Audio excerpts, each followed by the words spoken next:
Hi there, and welcome to my Itty Bitty Chapel.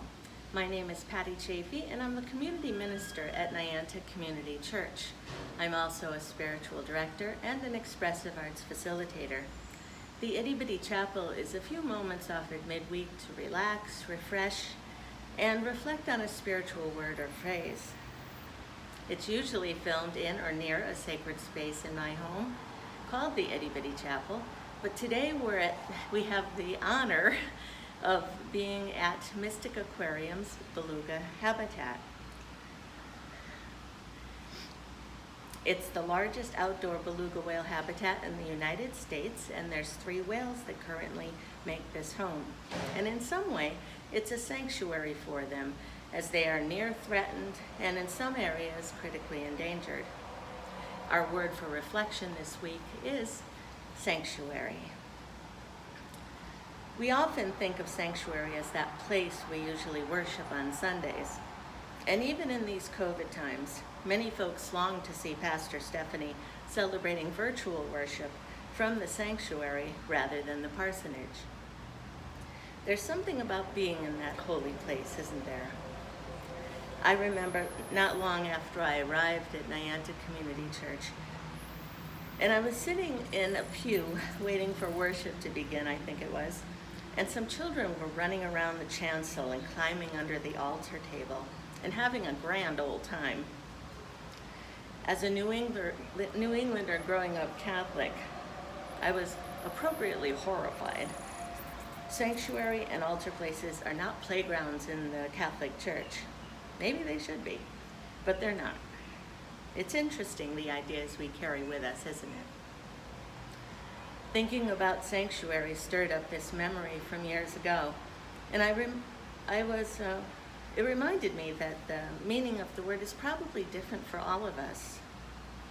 By definition, a sanctuary is a place of refuge or rest, a place where you can feel at peace, or in the holiest part of a temple or church. I've always thought of my home as sanctuary. Maybe that's why scripture, a sermon, and prayers from the parsonage resonate with me. It's our pastor's home. If we could make our house a home and then make it a sanctuary, I think we could truly find paradise on earth. Alexandra Stoddard. She's the author of 28 books and is a happiness expert. Imagine paradise on earth being sanctuary at home.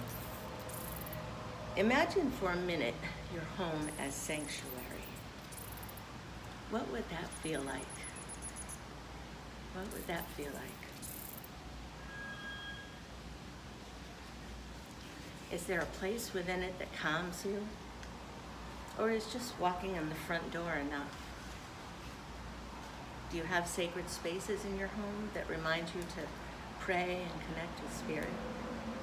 Or is there a special nook or an altar set up on a shelf to remind you of God's presence?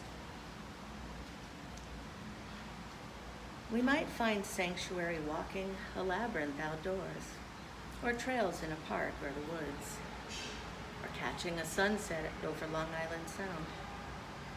Or maybe visiting Mystic Aquarium to see majestic creatures like this. In Joan Borisenko's 7 Paths to God, The Ways of the Mystic, she writes, "When the heart is open, we overcome the illusion that we are separate from one another. And the mystery of divine love wraps us in a cloak of security, unity, wisdom, and joy."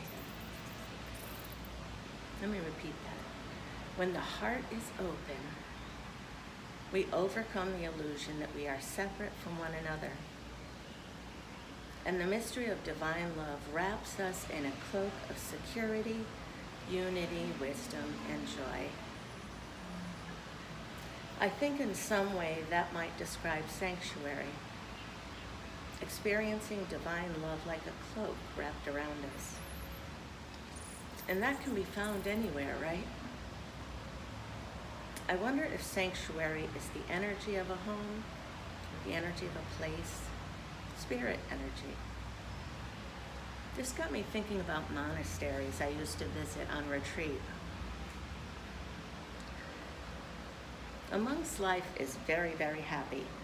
That is why there's so much joy and peace around a monastery, writes Basil Pennington in Lessons from a Monastery That Touch Your Life. It's a little tiny book and totally worth looking at. He goes on, monks know what they want, and to some extent, they already have it. More importantly, they know the way of life they are following will inevitably lead to enjoying it to the full. But how does someone who does not lead such a privileged life bring such order and direction into his or her life in our all too frenetic world? We need to bring peace. We need to bring that peace and order from within. Otherwise, we find ourselves always doing the immediate and never doing the important. So where is sanctuary? It can be our church. It can be our home. It can be our gardens. It can be a monastery. It can be this beluga habitat. I think it's all those things, but I suspect more importantly, it's something we carry within ourselves. If you have a chance to use this opportunity, consider your inner sanctuary. Write about it in your journal and see what you discover. Thank you for sharing this video with your friends and family. I keep you in my prayers always, and I thank Mystic Aquarium for giving us this opportunity today. And until next time, may God bless you in every way you need. Namaste.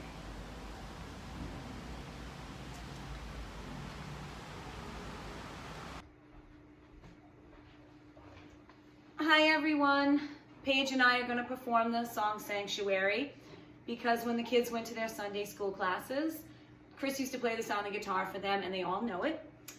So here we go.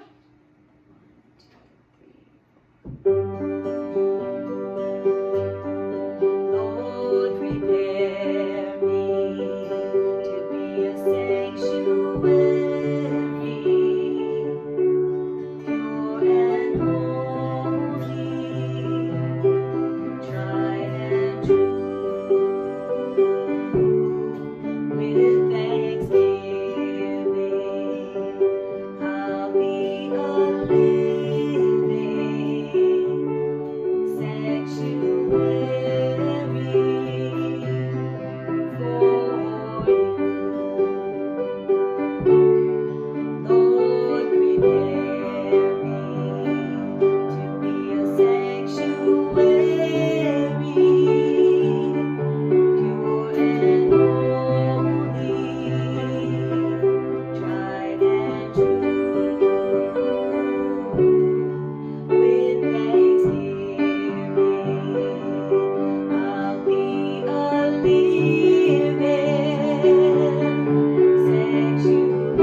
Thanks and have a